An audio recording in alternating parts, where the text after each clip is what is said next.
join together in hope and joy. Please be seated.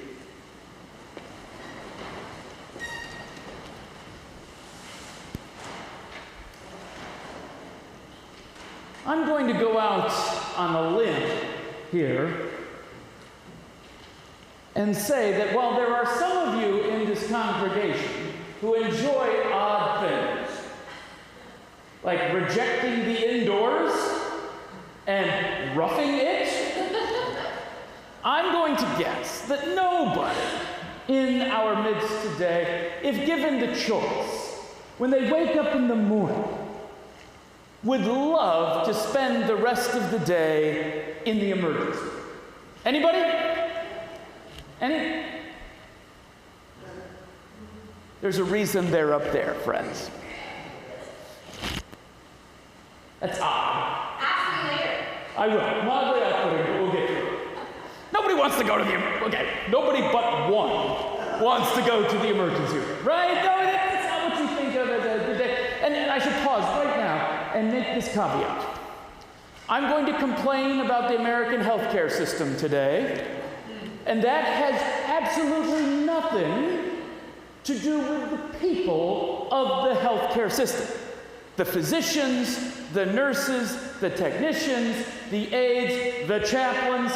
I still pull a paycheck from a health network. So I'm not saying anything against the people, all right? Nothing against the people. They can be good people in a tough system in many respects. But nobody likes to go to the emergency room. Nobody thinks like, oh, this is going to be fun when they go to the emergency room. And you fall into a pattern, and we've been there, right? Where everyone is there with their various illnesses and injuries, and you're kind of sizing up the other people. They're like, are they closer to dying than me? I know this goes by triage. I kind of hope that I'm closer to death than they, so maybe I'm next. And then the nurse comes out. And everyone looks up expectantly, and they listen for the name, and they hope it's them. And when they call the name, you go back and you're crossing your fingers that this is the time that you're going to have your needs met. You're not actually being asked more insurance questions or something like that, and then sent back to the waiting room. That's soul crushing. There. It's shocking to me that we haven't made some sort of competition, some sort of reality show out of the emergency room where some host meets you upon entering the emergency department and they say, all right, the next time there's an open bed, everybody's going to juggle. And whoever can juggle the longest gets the bed, right? That would be insane. That would be awful. That would be immoral.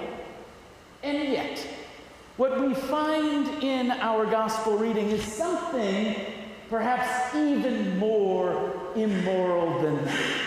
It is the pool of Bethzatha, or as we have anglicized it, the pool of Bethesda, which is periodically stirred up. And the belief is that if you have an illness and you are the first person to dip yourself into the pool after it has been stirred up, then God will heal you. And if you're in second place, better luck next time. Literally, it is a race to the pool amongst people who are blind, amongst people who are lame, amongst people who are paralyzed. Those least capable of racing are forced to race in order to be healed. It's almost as if the system is designed for those who need it the least, or those who have connections or money, so that someone can advocate for them. I think we can make the connections perhaps in our own minds with our current state of healthcare. Maybe those who have an advocate do better. How many times have you been told, or have you had to tell someone of their own health that they have to be their own advocate because no one else will be? That, I imagine, was told to this man many a time. Thankfully, I'm guessing at least, none of us have ever spent 38 years in an emergency room. No? 38 years, 38? Some of us not even 38 years old. Bless you, bless you. Some of us, though, maybe have spent 38 hours.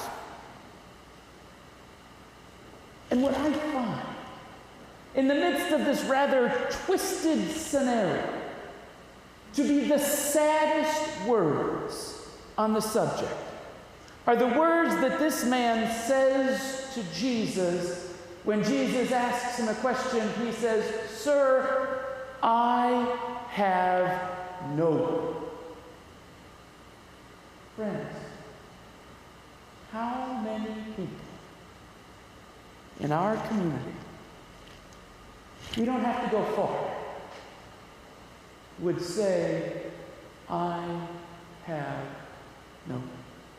We don't need to ask that question of how many people in the world, because that would be overwhelming. We don't have to ask that question of how many in our commonwealth. That would be overwhelming. We don't have to ask that about the number of people in Scranton, because that would be overwhelming. How many within very close proximity to each one of us is trapped in a system, whether it's a healthcare system or a housing system or an education system or an employment system, and they cannot get ahead, and they are hurting because they have no. Thank you. For this man, he would never have to say that again, because Jesus came to him. Jesus, who was walking by, took the momentous step of stopping, of looking, of seeing, of asking, and of listening. Are any of those impossible things for us to do? No. Can we tell someone, "Get up and walk"? No. But everything up until that point are things that are firmly within our capacity to do. And Jesus did it. He asks him the question, "Do you want to be made well?" Not in some sort of sarcastic way, not in some sort of looking down my nose, as we often do, at the ill for being ill. But there are some, I suspect, and we've met them, who have so personalized and internalized their illness and their injury that they might, in fact, say, "No. I've settled for where I am and cannot even imagine something better." Walter Brueggemann? Any Walter Brueggemann? Walter Brueggemann? Walter Brueggemann? Walter Brueggemann? Walter Brueggemann, yes. Prophetic imagination. What did the prophet do when speaking to systems that dehumanized and crushed and worst of all convinced them it was the best possible world? They offered an image of something better that the people could not see, but God had in store for them. Jesus is a prophet in this moment. He is a prophet because he cares. He's a prophet because he listens. He's a prophet because he advocates. And every one of us can do that very thing. And you know people who need it, don't you? You know people who need a little extra care in their life. You know people who need an advocate. You know people who need a listening ear, don't you? If you don't, I know plenty. I'm happy to make the introduction. But Jesus goes beyond that. Because, as John reminds us, Jesus doesn't just choose any day to heal this man. He chooses a special day to heal this man. What day did Jesus choose? The Sabbath. And if we would read on, we would discover that the religious leaders were furious. You don't stand up and walk. You don't carry a mat. You certainly don't heal on the Sabbath. And so it's easy, I think, for us to hear this and keep it at a personal one-to-one level, that there's someone we should love, someone we should listen to, someone we should care. What is harder, I think, is to stand up and disrupt the system that has trapped those people there. That is what Jesus does. He breaks the system for the sake of people. Now, I am not a member of the Jewish community. It is not for me to criticize the rituals, beliefs, practices, and laws of first century Judaism as an outsider. My community has enough problems on its own. And so we're not going to criticize the system from the outside, because the laws that they were following were from God.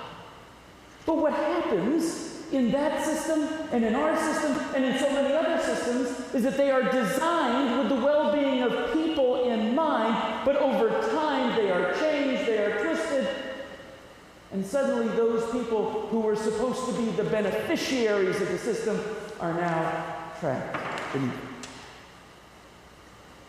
We see it. We see it here, we see it out there, we see it everywhere. And we can indeed be like Jesus if we are willing to stop. And maybe it's just a bump in the road for the system and the system keeps on. But if we stand up and we speak the truth, then we, like Jesus, may in fact disrupt the system and change lives for the better. In the name of the Father, and the Son, and the Holy Spirit.